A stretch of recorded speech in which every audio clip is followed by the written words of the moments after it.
आज के इस वीडियो में मैं आपको 5 ऐसी म्यूचुअल फंड की स्कीम्स के बारे में बताने वाला हूं जहां पर 2024 में डेफिनेटली आप लोगों को लॉन्ग टर्म के लिए इन्वेस्टमेंट करना चाहिए। अगर आप लोग इन सारी म्यूचुअल फंड की स्कीम्स में इन्वेस्टमेंट करते हैं या अगर आप लोग इन म्यूचुअल फंड में से किसी भी म्यूचुअल फंड की स्कीम में इन्वेस्टमेंट करते हैं तो आपके इन्वेस्टमेंट के पोर्टफोलियो पर आपको अट्रैक्टिव रिटर्न्स मिलेंगे और साथ ही साथ आपके इन्वेस्टमेंट के पोर्टफोलियो का डाइवर्सिफिकेशन भी होगा। तो चलिए इस वीडियो को शुरू करते हैं और जानते हैं उन 5 म्यूचुअल फंड की स्कीम्स के बारे में और साथ ही साथ ये भी जानते हैं कि वहां पर इन्वेस्टमेंट क्यों करना है। और इनमें से काफी सारी म्यूचुअल फंड की स्कीम्स ऐसी हैं जहां पर मैंने पर्सनली खुद भी इन्वेस्टमेंट किया है। So let's get started. सबसे पहली म्यूचुअल फंड की स्कीम जहां पर इन्वेस्टमेंट करने का कंसिडरेशन आप कर सकते हैं वो है HDFC index fund Nifty 50 plan. अब जैसे कि नाम से पता चल रहा है कि निफ्टी 50 का इंडेक्स फंड है तो यहाँ पर निफ्टी 50 के इंडेक्स को रिप्रेजेंट किया जाएगा और इस म्यूचुअल फंड की स्कीम में अगर आप लोग इन्वेस्टमेंट करते हैं तो ये एक पैसिवली मैनेज्ड म्यूचुअल फंड की स्कीम है जहां पर एक पर्टिकुलर इंडेक्स को ट्रैक किया जाता है और कोई भी फंड मैनेजर इसको एक्टिवली मैनेज नहीं करता है। अब इसका मतलब ये भी होता है कि जितने रिटर्न्स आपको निफ्टी 50 के इंडेक्स में दिखाई देंगे उतने ही रिटर्न्स आपको निफ्टी 50 के इन म्यूचुअल फंड की स्कीम्स में दिखाई देंगे। एज अ बिगिनर अगर आप लोग अपने इन्वेस्टमेंट की जर्नी की शुरुआत करना चाहते हैं तो इंडेक्स फंड आपके लिए बहुत ही अच्छा ऑप्शन होता है जहां पर आप लोगों को इतनी ज्यादा रिसर्च नहीं करनी पड़ती है।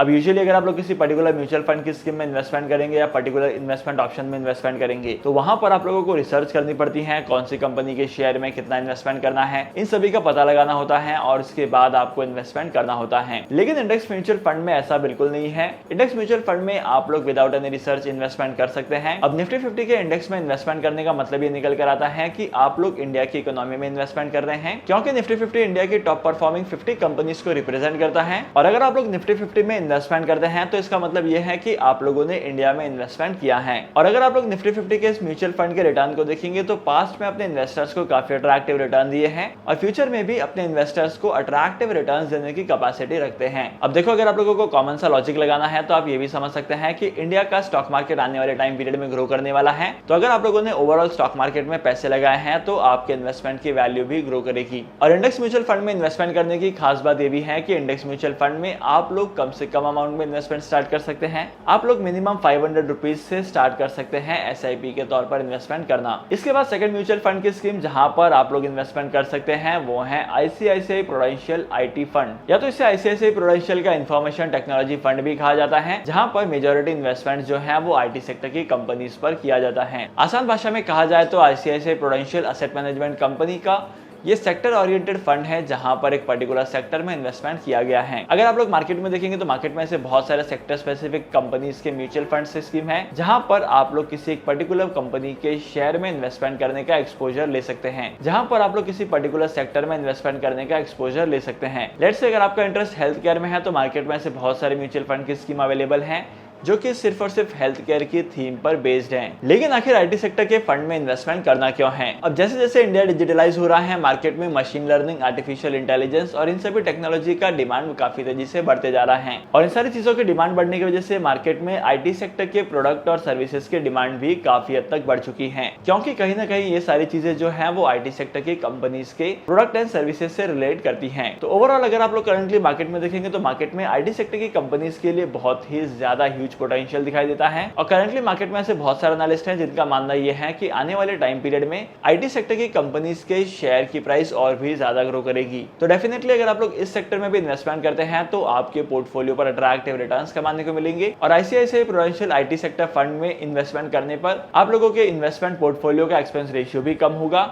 और साथ ही साथ रिटर्न्स भी मैक्सिमाइज होंगे। थर्ड म्यूचुअल फंड की स्कीम जहां पर इन्वेस्टमेंट करने के लिए आप कंसीडर कर सकते हैं वो है एक्सिस फोकस 25। अब जैसे कि नाम से पता चल रहा है कि एक्सिस फोकस 25 है यानी कि यहाँ पर 25 स्टॉक्स का पोर्टफोलियो है। आसान भाषा में कहा जाए तो एक्सिस बैंक की एक्टिव म्यूचुअल फंड की स्कीम है जहां पर इस म्यूचुअल फंड स्कीम को एक्टिवली मैनेज किया जाता है और 25 ऐसे ग्रोथ ओरिएंटेड शेयर्स में इन्वेस्टमेंट किया जाता है जहां पर इन्वेस्टमेंट्स पर रिटर्न्स अट्रैक्टिव मिले। अगर आप लोग इस पर्टिकुलर म्यूचुअल फंड की स्कीम में इन्वेस्टमेंट करते हैं तो आप लोगों को लॉन्ग टर्म में काफी अट्रैक्टिव रिटर्न्स मिलेंगे। इसके बाद फोर्थ म्यूचुअल फंड की स्कीम जहां पर इन्वेस्टमेंट करने के लिए आप कंसीडर कर सकते हैं वो है स्मॉल कैप म्यूचुअल फंड की scheme which is managed by quant asset management company. इसके बाद आज के इस वीडियो की last but not the list scheme जहां पर आप लोग इन्वेस्टमेंट कर सकते हैं वो है flexi cap mutual fund schemes. अगर आप लोग निपॉन इंडिया के फ्लेक्सी कैप म्यूचुअल फंड की स्कीम को देखेंगे, यहाँ पर इन्वेस्टर्स को काफी अट्रैक्टिव रिटर्न्स कमाने को मिले हैं। और flexi cap mutual fund scheme में इन्वेस्टमेंट करने का सबसे बड़ा बेनिफिट ये होता है कि इस म्यूचुअल फंड की स्कीम में अलग अलग मार्केट कैपिटलाइजेशन वाली मल्टी बैगर कंपनीज के शेयर्स में इन्वेस्टमेंट किया जाता है। अगर आप लोग सेम टाइम पीरियड में स्मॉल कैप कंपनीज में, मिड कैप कंपनीज में और लार्ज कैप कंपनीज के शेयर्स में इन्वेस्टमेंट करना चाहते हैं और ऐसे इन्वेस्टमेंट्स के पोर्टफोलियो का एक्सपोजर लेना चाहते हैं, तो आपके सामने फ्लेक्सी कैप म्यूचुअल फंड की स्कीम का ऑप्शन सबसे बेस्ट होता है, क्योंकि कंपैरेटिवली यहाँ पर एक्सपेंस रेशियो भी कम होता है,